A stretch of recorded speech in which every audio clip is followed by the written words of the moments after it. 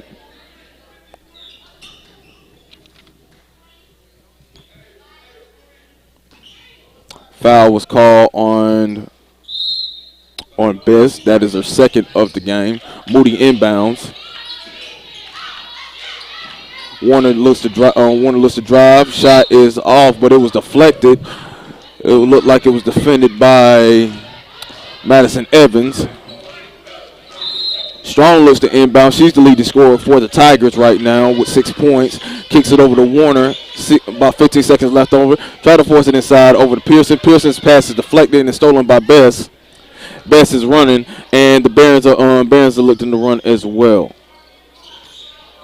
The thing about it, the Tigers have not turned the ball over as much in the game compared to the Barons. The Barons have turned the ball over 13 times. That is just Stillman's 9th turnover, and Angel McCray gets an easy back at it. She was only defended by the 5'1" guard Jordan Moody, and McCray gives Barons gives the first basket of the second half to the Barons as McCray steals the ball, and number 10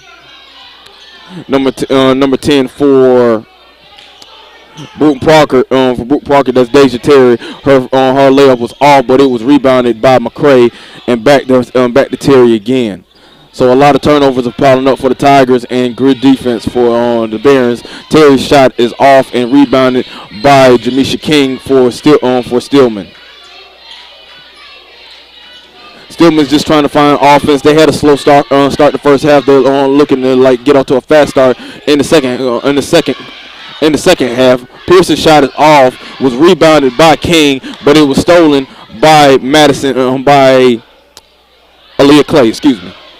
Now Madison Evans, she gets the drive and the hoop and the harm as Jordan Moody gets called for the foul, and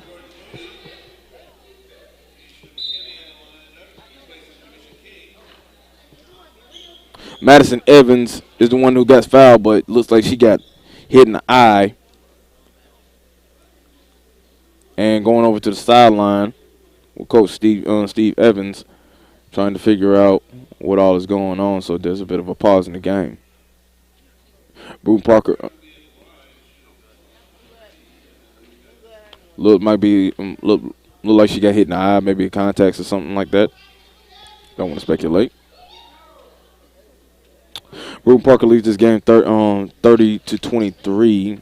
For Stillman, today marks the conclusion of a 2-game homestand for the Stillman women's basketball program, which began Wednesday with a close loss to former conference rival Miles College. The first meeting between the Tigers and the Golden Bears since Stillman transitioned to the NAIA. Following today's men's doubleheader with Brewton-Parker, Stillman travels over to Mobile on Tuesday evening.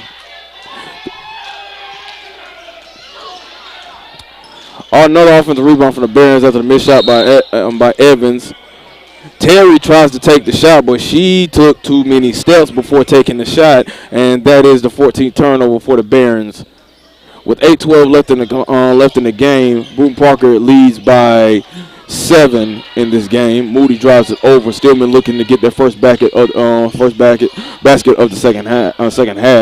As the newly checked in Kiesha McKinney checks into the game for Jamisha King, but it is stolen by Bess. That is the second turnover of the game, but it was great hustle as McKinney was looking to knock the ball off of Deja Terry. But her toe was inbound by the time the ball was touching her hands, so it will stay a Barons basketball. Terry inbounds it, gets the ball back. McCray looks to drive. She goes to the lane.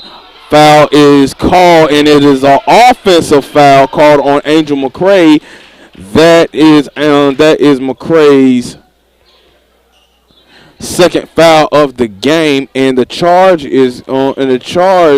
was made by Miss Farrah Pearson for Stillman. So that is the 15th turnover for the game on the Barons as Amani Wimbish-Gay comes into the game for Jordan Moody.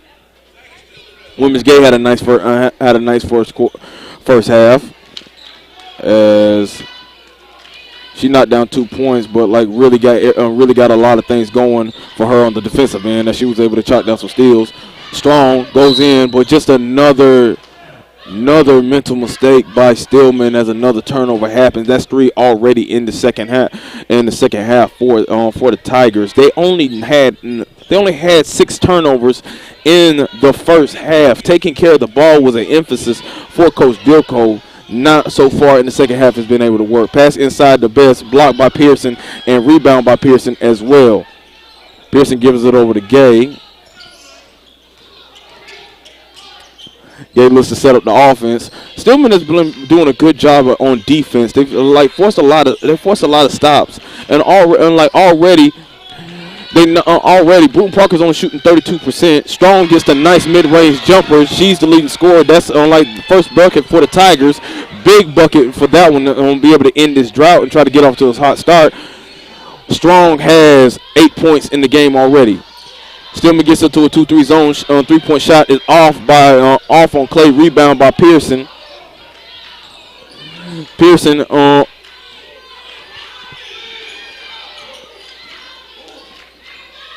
has her 6th rebound. She gets it over in the post, looking to post up, tries to hit a drop step. Shot is off, and it is rebounded by Micah Best for the Barons. Best has her 7th rebound of the game. Evans takes the ball, looks at the drive. She kicks it over to Angel McCray. Ball goes through her legs and into O'Mara Strong's. Another 16th turnover for the Barons. She hits a nice spin move, and she makes the layup. 30-27 in the game with 6 minutes left in the game. in the game, and Amir Strong has 10 points, has been playing really good for the Tigers to keep them in this game, as well as defense. Nice ball movement. Nice ball movement as McKinney gets the steal off of Michael Betts. That's the 16th turnover for the Barons. Warner pulls up for the three. She hits the three, and this is a tie game in Stillman College over in the Birth Hall. In Birthright Alumni Hall. And I don't believe nobody called a timeout, but with Warner, mind you, Stillman only made 1 3-pointer in the first half. And the last thing Brewton-Parker wants to do is let Lanasia Warner to get hot from 3, because she is known to be the marksman, the southpaw out of Columbus, and the senior southpaw out of Columbus, Georgia, has been a really stellar 3-point shooter for Stillman this season.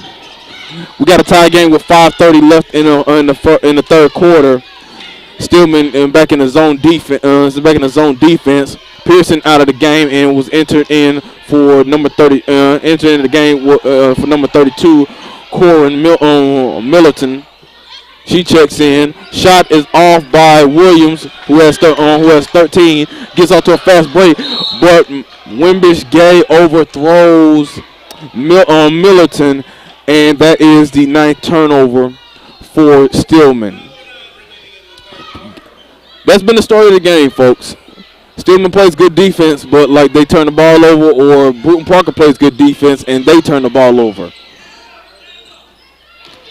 Barons back on offense. They're getting off to a good ball movement. That's what you have to do when you go against the zone defense. Constant ball movement, constant movement as well. A nice pass by McCray. Good pump fake for Jones, and she gets her first basket of the game and gives Brewton-Parker back another lead.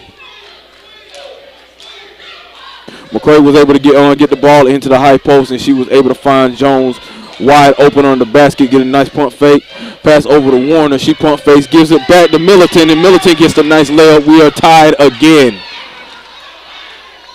Lanasia Warner getting into the name and going putting over the nice overhead pass, and was able to find not Jones, but be able to find Millerton wide open for the layup, but and a foul is called on Warner. That is her first, and we have our first media timeout of the second half.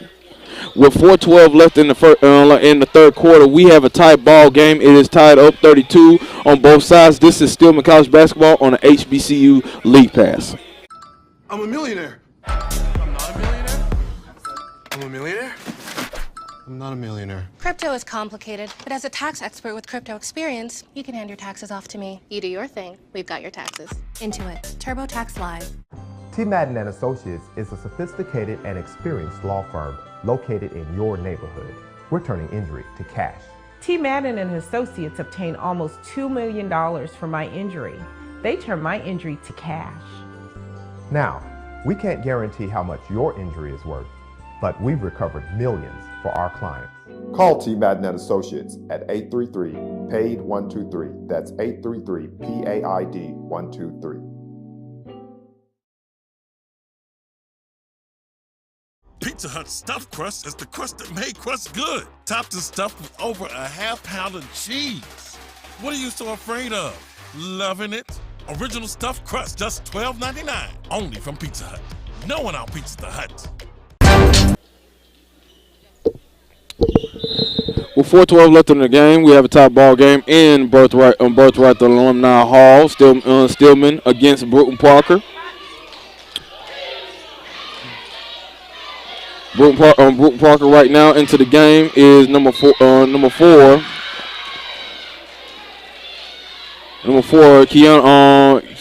Tolbert was able to connect with Madison Evans. She gets she gets the hoop and she gets the harm, so she's sent to the line to shoot and one. Evans has 4 points, now has 6 points in the game already, looking to get it 7. No, she does not. But an offensive rebound by Angel McCray. That's been the story in the second half for the Barons. They have done a good job at the offensive rebound. But Amari Strong has been the story in the game overall for Stillman, as the effort on defense and offense has helped her out, and she's able to get another steal. That is the 17th turnover for the Barons of Brewton-Parker. Laser kicks it over to Harmon. Harmon passes it over to Middleton. Middleton is fouled by Jones of Brewton-Parker, and that is Jones. I believe that is Jones's third foul of this game. And to the line, you have Alexander. Excuse me. You have Corin Middleton, the senior out of Dayton, Ohio, coming from Sinclair Community College. And it goes 1 for 2. So Brewton-Parker leads by 1, 34-33, with 3:30 left in the third quarter. Looks like Coach Jericho switched it back to a man defense for the Tigers. Williams is looking for the screen off of McCray. Williams leads the whole entire game with 16 points. Tip ball pass off the back court. Good defense by Wimbish Gay. She's playing hard. She's getting helped by her teammates. McCray got a 5-3.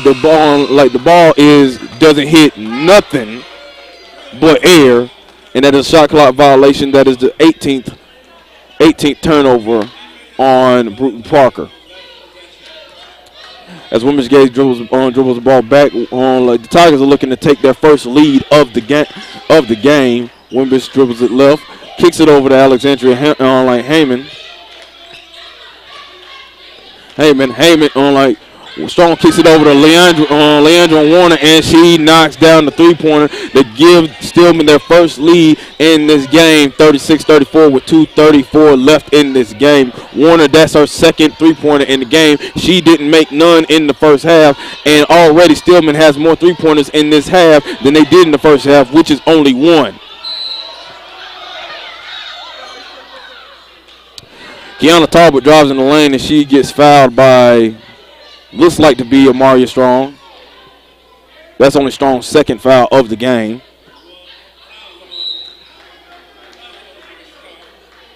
Substitutions are happening. Kelsey Smith comes into the game. Yeah, Maria thought it was 2 fouls. Nope, it was 3. And the way she's been playing, you need to be able to preserve that. So at the line for Brewton-Parker is Kiana Tolbert. She has not made a shot in the first half. Now she did.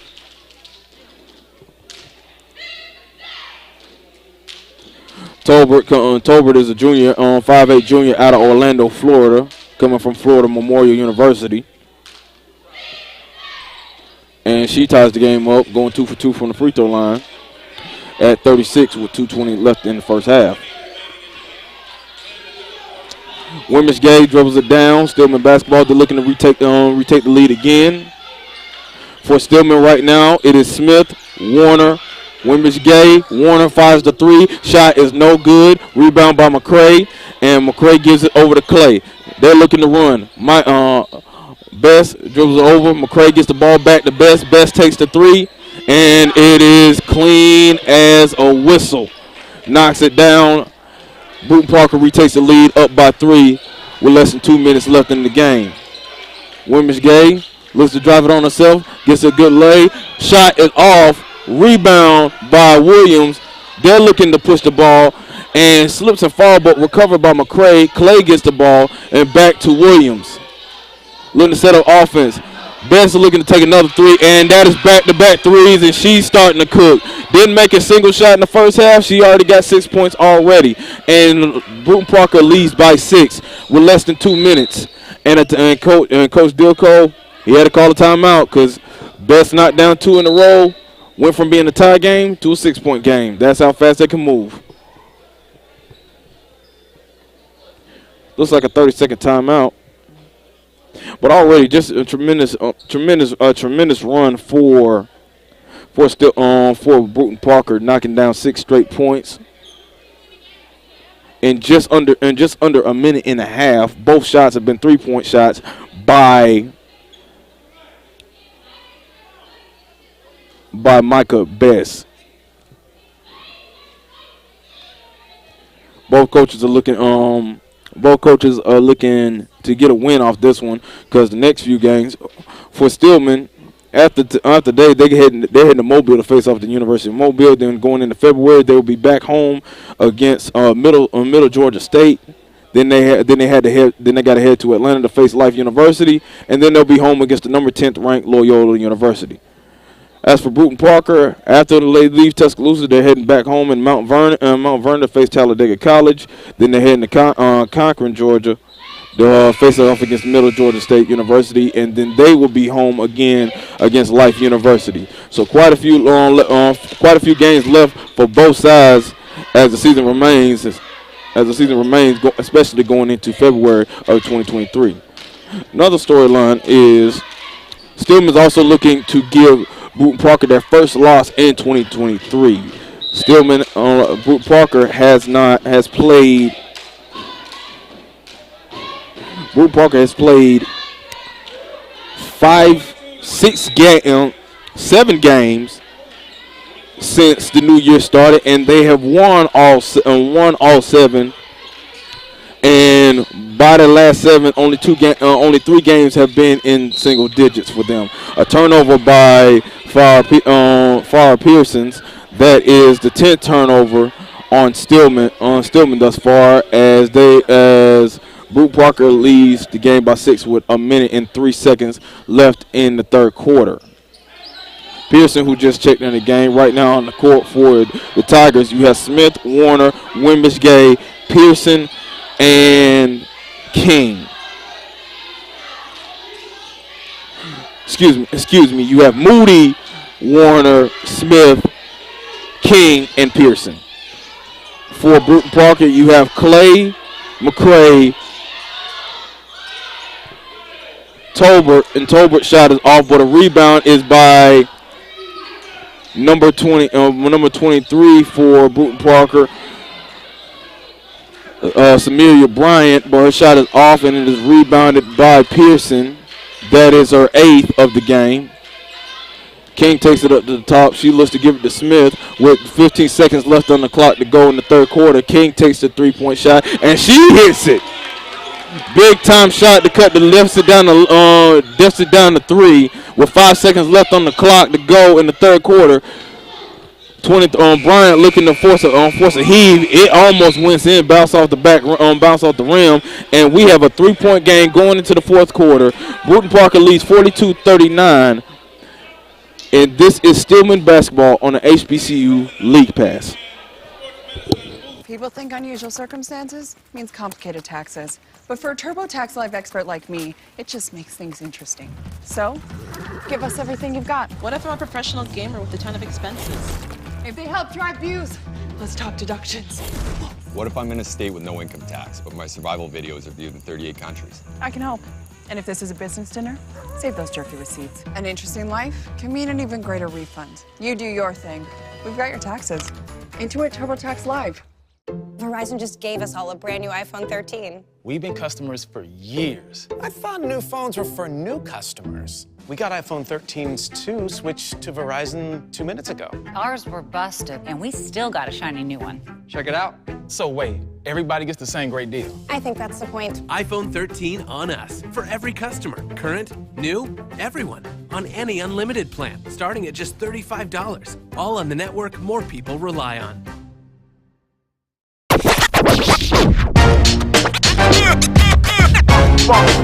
It's like a loop machine. Going around town, trying to get down.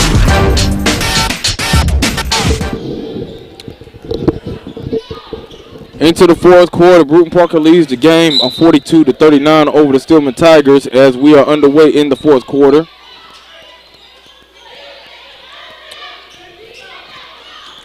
In the game in the fourth quarter right now for Stillman, Moody, Smith, Warner, King, and Pearson, the ones that ended the third quarter, the ones that are starting it. For Brewton-Parker, you have McCray, Bess, Bryant, Evans, and Clay.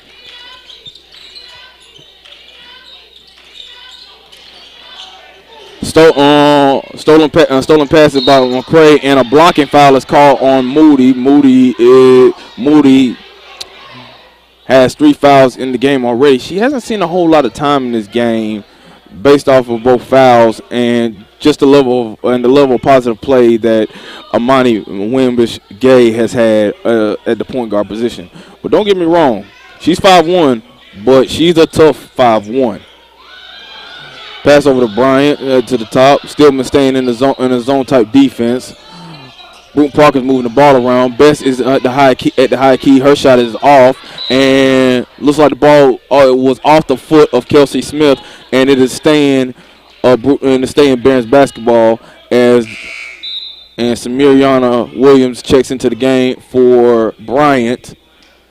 Williams leads the game, leads the whole game in scoring with 16 points, and Wimbish-Gay checks into the game as well for Moody, and Amaria Strong checks into the game for Kelsey Smith as well. Amaria leads the team in scoring as well. She has 10 points on the game. She averages 12 on the season. Leandra Warner has 8 points on the game. She averages 11.2. That leads the team as well, and that is second on the team in scoring. Looked like a foul was just called. That was called by Clay, and it will be Stillman's basketball. They're looking to tie the game with 9 minutes left in the fourth quarter. Wimbish-Gay takes the ball from Pearson. Pearson kicks it over. Looks like a bit of a confusion, but another turnover by Pearson and the Stillman Tigers. Remind you, they only had 8 turnovers in the first half. Williams fires a 3 in the corner. That shot is no good, but a rebound by Micah Best. That is her 8th rebound. Pass over to Williams. Williams hits the floater and knocks down the floater as well. She has 18 in the game. Brewton-Parker leads the game on 44-39 with 8:30 left in the clock. Just missed opportunities by the Stillman Tigers. Had a chance to get a stop, but but Brewton-Parker has done a tremendous job in the second half at rebounding now. Pearson takes it up the top. She tries to drive. She kicks it over the wing. Wimbish-Gay. She's looking to get something going. She almost traveled. Kicks it over to Warner. 5 seconds left on the clock. Warner takes the 3. That shot is blocked by Williams. Williams gets the rebound. She's looking to drive. Brewton-Parker kicks it over to Best. She already knocked down 2 threes. She thought about it. She took it back. Clay takes it up to the top. And they're looking to reset on offense with less than 8 minutes left on the clock. Looking to get the offense going. Stillman's out of his own defense back into a man. Looked like a legal screen, but nothing was called. Now a foul call was coming at the Samariana Williams. She gets the drive, and now she gets a foul. And it looks like the foul call was on Jamisha King. That is King's second. And the leading scorer in this game, Samariana Williams, is going to the line possibly to get 20 points and give her team a 7-point lead. As she knocked down the first one. Samariana, again, a Savannah, Georgia native, an hour away from my hometown. Now she has 20 points in the game. Brewton-Parker leads by 7. Their biggest lead in the game was 9. Amaria Strong takes the ball, passes it over to Pearson. Has not had a lot of success for the Tigers on scoring. Off shot rebound by McCray and gives it over to Clay. Back to Williams. They're pushing it with less than 8 minutes to go. And Stillman has gone cold from offense once again. They had some momentum, but it looked like the momentum has shifted back over in Barron's territory. Evans takes the ball, gives it over to McCray with 10 seconds left on the play clock. Williams has the ball. She's looking to drive. She drives in the lane, hits the floater, and that floater is good. 10 point. Biggest lead of the game is 10, and Samariana Williams has 22 in the game thus far, but she just picked up her second foul of the game, and Amaria Strong looks like she's going to the line to shoot 2 as well to cut the lead back into single digits. I'm sorry, the biggest lead of the game was actually 11. Still by Brewton-Parker, but still. Now, Stillman has done a better job of shooting the ball for three. They only made 1 3-pointer in the first half. They knocked down 4 in this half. They're shooting 26% from the 3-point line. But still, but Brewton-Parker is shooting 33%. But Maria Strong was able to cut it back to single digits, as she was able to knock 2 for 2 down on the free throw line, cut the lead down to single digits up to 7. Stillman trying to show some press. Clay kicks it over, and then it is stolen by Pearson. Moody takes the drive. She just checked in, gives it over to Strong. She takes the drive. She tries to get the late shot. Is no good, and it is rebounded by Michael Best. That is her 10th rebound of the game, and that is 10th rebound of the game for Brewton-Parker. And the shot is blocked over by McCray. That is Pearson with the block. Michael Best with her 10th rebound of the game. And it's not like Stillman's not getting any open lanes, open driving lanes. They're getting them. It's just Brewton-Parker is contesting every single one. If you're not getting the block shot, the best thing the coaches want you to do is contest it. Almost a stolen pass, and it wasn't stolen, but the ball is going back to Stillman as the ball bounced off the hands of Madison Evans. So it is back to being a Stillman basketball. Moody dribbled it down with less than 6:20 left in the fourth quarter. Very high competitive game. Kelsey checks into the game. She gives it over. McKinney takes it to the top. Moody gets the ball from McKinney. Gets him a screen from McKinney. Gives it back to Pierce. 13 seconds left in the play clock. Pearson tries to get something going. Layup is off. She gets the offensive rebound and tries to tip it in. The tip in is no good, but she's going to the foul line as she was fouled by Bess of Brewton-Parker. Bess that is only her second foul of the game. And Farrah Pearson is going to the line, shooting 2, hopefully cutting the lead down to 5.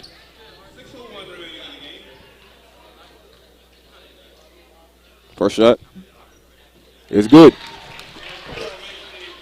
Farrah Pearson with her second point of the game. Only scored one bucket. Majority of it's been free throws. Second shot is good. 6:01 left in the game. Brewton-Parker leads by 5. Farrah Pearson knocks down 2 huge free throws to cut it down to 5. They're going to stay. Stillman's going to stay in the zone defense. A wide open pass, layup, and finish by Angel McCray.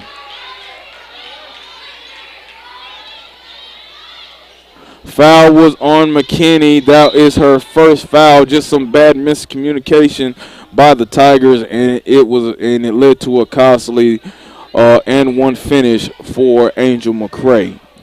McCray has 10 points in the game. Second player on the team with double digits behind Samiriana Williams. She makes a free throw, and the lead is up 8 for the Barons with less than 6 minutes left to go. Looks like Coach Steve Evans of Brewton-Parker wants to add some pressure to it, try to keep the ball out of Moody's hands, into the hands of Strong. She's the leading scorer for for Stillman. She leads it with 12. Stillman's trying to cut the lead back down. Was 5, but a legal screen is called on Farrah Pierce on Amaria Strong. That's her 4th in this game. Just a bad turnover. The thing about it, when you set your screens, you got to make sure you set them. And now Strong got to come. Strong is coming out along with Pearson and McKinney. Smith, Heyman, and King are back in the game.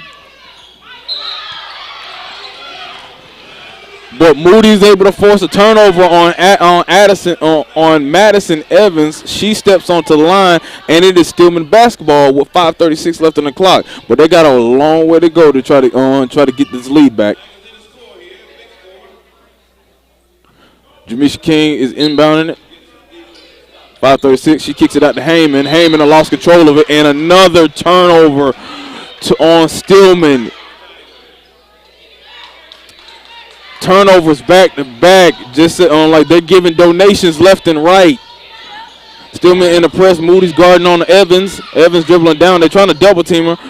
King tries to come double team. Pass it over to Michael Best. She's knocked down. She has 6 points and gives it back to the leading scorer of this game, with Samiriana Williams. She has 22. She has the ball. Good defense by Kelsey Smith, by the way.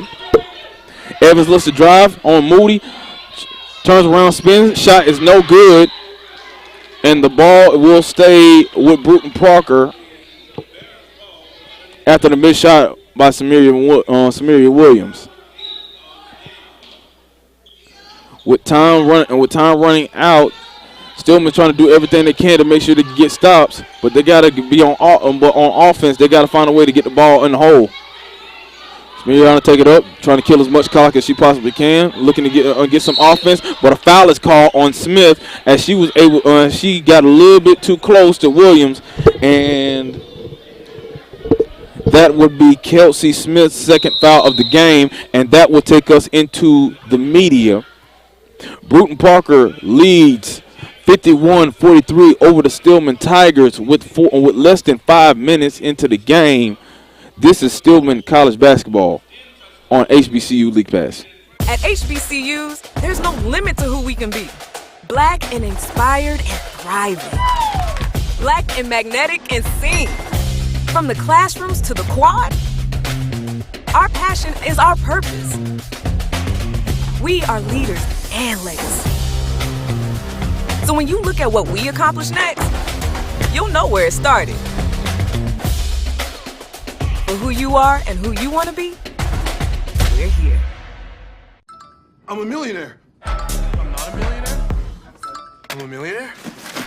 I'm not a millionaire. Crypto is complicated, but as a tax expert with crypto experience, you can hand your taxes off to me. You do your thing, we've got your taxes. Intuit, TurboTax Live.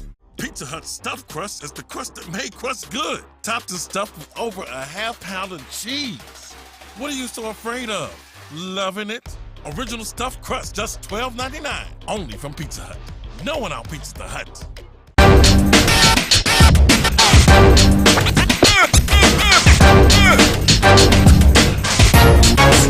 It's like a loop machine.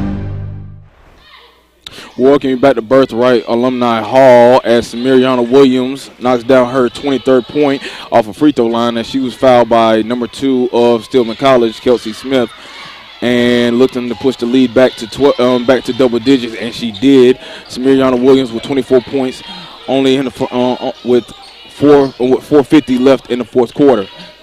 Stillman's trying to get offense going, trying to get some offense going. The leading scorer is Amelia Strong with 13, but Kelsey Smith knocks down the huge 3 ball in this game. Stillman's trying to find a way to get some stops and be able to get some buckets right now. They're pushing it. Samiriana Williams takes the ball, able to get the ball across half court, and they're looking to reset with 18 left on the play clock. Evans gets a nice drive. She's blocked by Jamisha King and gets the offensive rebound, but King gets the block and the rebound. Gives it over to Strong. Strong tries to push it over to Leandra Warner. Warner almost took the shot, but like she was undecisive with that one. Warner trying to get everything set. And with less than 4 minutes, Stillman down by 7. Shot is off. King gets the offensive rebound. She's the team leader in rebounds, and she gets the layup. Jamisha King with a nice offensive rebound and put back for Stillman. They are down by 5, 53-48 with less than 4 minutes in the game. Looking to get something going. Williams kicks it over to McCray. Back to Williams. Williams looks like she's about to take it. Hesitates. Floats it. Hits it. Samiriana Williams with 26. She's getting anything she wants and more. Timeout called by Steve Evans of Brewton-Parker with 3:33 left in the game.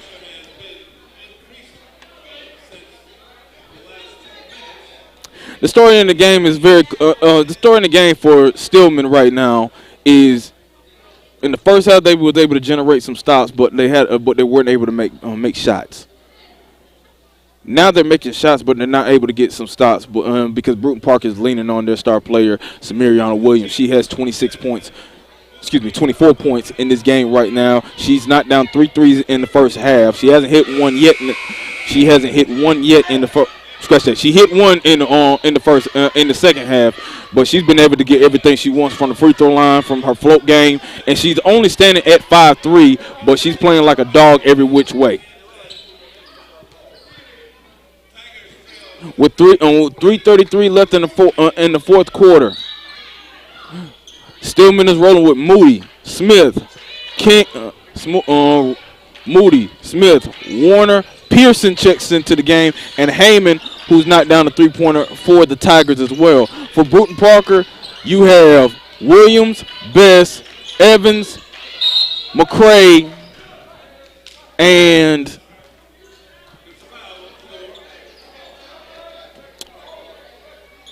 Cicely Cooper.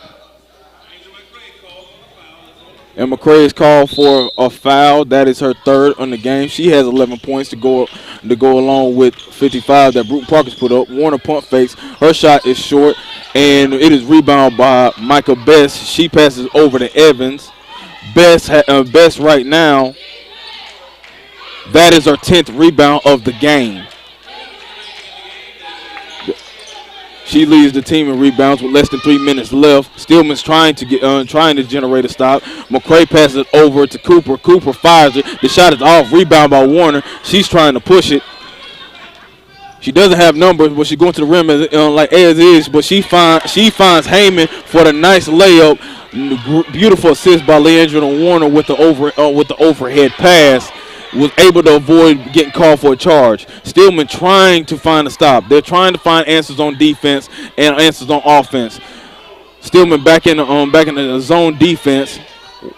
Williams realized it, so Brewton-Parker is trying to set up offense. Cooper finds Best. Best is wide open by herself. Backs over to Evans. 3 seconds left of the shot clock. Best fires a three. Shot is off and is rebounded by Heyman with as we hit 2 minutes.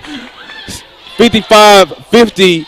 Brewton-Parker. Moody gets it over. Heyman tries to get set, trying to realize the situation. Heyman drives it. She pump fake. She hits the shot off the backboard against Angel McCray. We have a 3-point ball game with less than 2 minutes.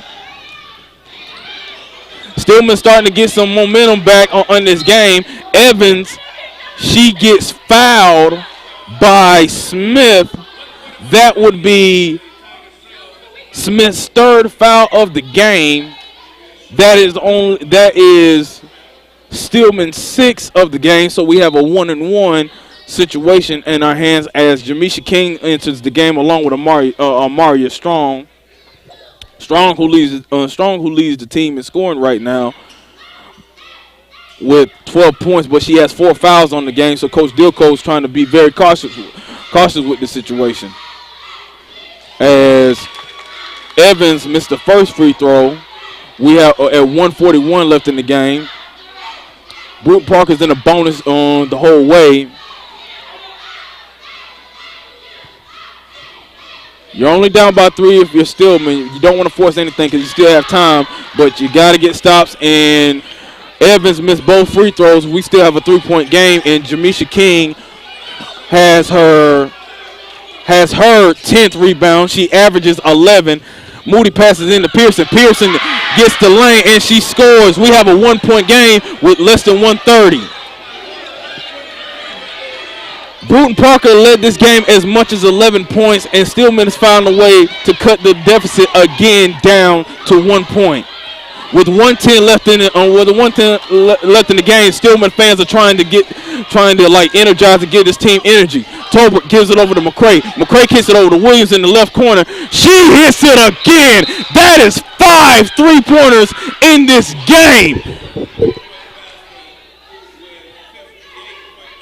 And that's a backbreaker on Stillman. Down by 1. And Williams pushes the lead to 4. Samiriana Williams with 29 points, 5 3-pointers in the game, and an efficient 8 of 12. With less than a minute to go in this ball game, Brewton-Parker leads it 58-54. If you're Stillman, where do you go? You have Leandra Warner. She's your best shooter. She can knock it down. Amaria Strong leads the team in scoring right now. She has 12, but she has 4 fouls. She can help you out. Alexandra Heyman, she's only hit 1 3-pointer in this game, but she can knock it down. Jamisha King, she's been able to be very efficient from the rebounding. So so there's only so much you can really say about this game thus far. Every time Stillman has gotten close, Brewton-Parker has found a way to widen the gap again. Stillman did have a lead in the third quarter. They left by 2, but then a 13-3 run late in the third quarter helped Brewton-Parker get the lead back. But in the last few minutes of the game,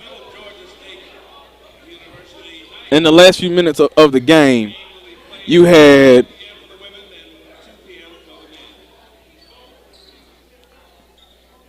if I can look at my notes from right here.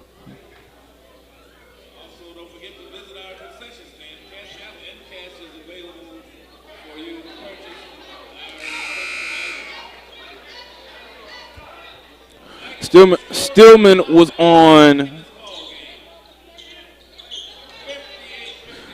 was down by most at 7 with 3:32 left in the game. They found a way to cut it all the way down to 1, but with that Williams 3 pushed it back to 4. As Moody comes in the game, they're trying to get the offense going. Hopefully not force nothing. Williams just deflect the ball, but Moody's able to stay it. But a timeout is called by Coach Dilko of Stillman. That might have been Stillman's last timeout of this game with 49 seconds left on the clock. So Stillman had to use their last timeout to avoid their Stillman had to use their last timeout to avoid their 20th turnover. In the first half, Stillman only turned the ball over 8 times. In the second, they pushed it down and they pushed it to 11. A lot of that goes into a lot of mental mistakes. The other goes into really good Brewton-Parker defense. Brewton-Parker's coming into the game. You have Williams, who has 29 points in the game. You have Angel McCray, who has 11. Michael Best, she has 10 rebounds on the game with 6 points. She's in the game. Evans, and you have Tolbert in for Brewton-Parker. For Stillman, you have Strong, King, Pearson, Moody, and Warner. Inbounded to Moody. Gives it over to Pearson. 47 seconds left in the clock. You have 17 seconds left. Strong takes it herself. The shot is off. Rebound by Warner. She fires it up and she hits it. 2-point game with 36 seconds left over to go. Warner knocks down the shot and she has 10 points. And she's the second player for Stillman to be in double digits. I know a timeout can't be called by Stillman because they don't have any more. So what's the stoppage? Looks like they're going to resume. Coach Dilko's trying to substitute McKinney in for King. Best is inbounding the ball. They're trying to press it. Looks like referees are trying to get everything set with a clock situation. 37 seconds left in the game. Brewton-Parker is trying to inbound it. Best is able to get it to Williams. Williams is pressured. Fires it over. Able to save it from going out of bounds to Tolbert. And Tolbert gets it back to Evans. Tolbert has it. They're trying to kill clock. You're only down by 2. You don't have to foul, but you do need to get a stop. But they do foul, and that is Amelia Strong's 5th foul in the game. She is done for this evening.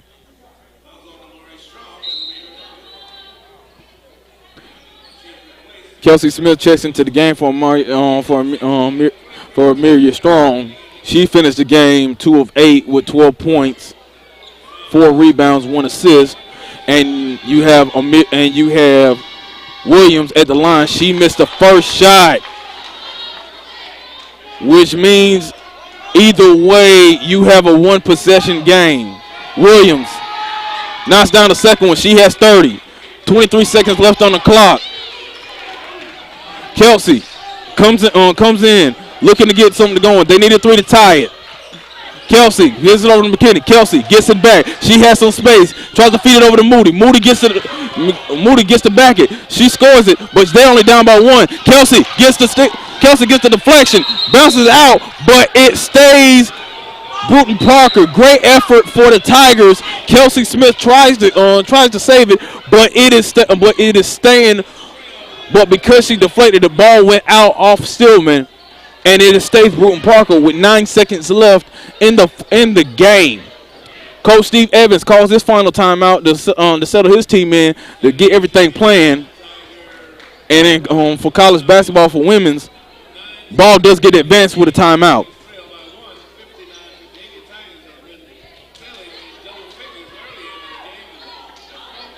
Jordan Moody gets her first basket of the game with 9 seconds left. Is able to cut the lead down, cut the deficit down to 1. It is 59-58 Brewton-Parker. If you're Brewton-Parker, you already know who you're going to, and that would be to Samaria Williams. She has 30 points in this game. She's only 9 for 11 from the free throw line. Angel McCray is 3 for 3. Madison Evans, she's shooting 2 for 6 right now. So free throw wise, they're shooting a free throw percentage of just 75. They were 90 in the first half. 9 seconds left in. Clay's inbounding the ball. Clay's in. She's able to give it into Williams. Almost stolen, but Williams keeps on the ball. You have 7.1 left on the clock. Williams is going to the line to make this a 3-point game. Still a 1-possession game. She's going to the line shooting 2.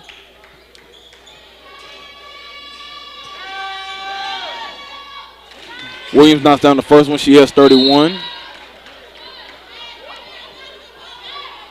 Heyman's trying to check in. Looks like they want to get everything settled because you only got 7 seconds, so you have time to get a good shot. Missed the shot. Clock is rolling. Brewton-Parker only up by 6. Only up by 2. Kelsey takes a shot. It is blocked, deflected by Williams, and that is ball game. Samaria Williams with the game-saving defensive play. Finished the game with 31 and a game-winning block. Brewton-Parker stays unbeaten in the 2023 year as they defeated the Stillman Tigers 60-58.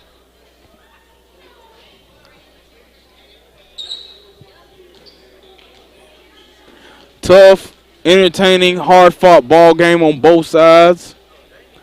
Both ladies played hard and tough and amazing. And what a performance by Brewton-Parker Samaria Williams, finishing with 31 points, 4 rebounds, 2 assists, 5 3-pointers. And again, just big shot after big shot. Anytime they needed the bucket, they made it. Brewton-Parker will finish. Will go on to be 17-5. Stillman is now 12-9. As the men's team gets ready to play against the men, as the men's game about to start with 25 minutes left, the final score for the women's game: Brewton-Parker 60, Stillman College 58. This is Stillman College basketball at the HBCU League Pass.